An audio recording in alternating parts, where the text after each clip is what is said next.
bonus reading for May the 20 to the 21st, water signs.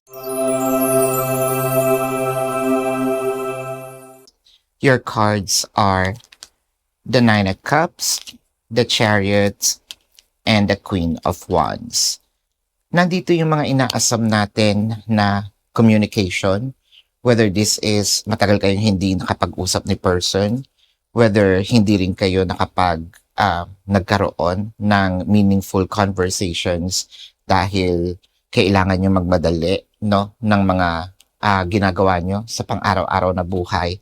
Ngayon, mas mapapansin natin yung focus ni person ibibigay sa atin. Parang we have a lot of time to have a conversation and deal things with our person. Especially doon sa mga nagkaroon ng separation.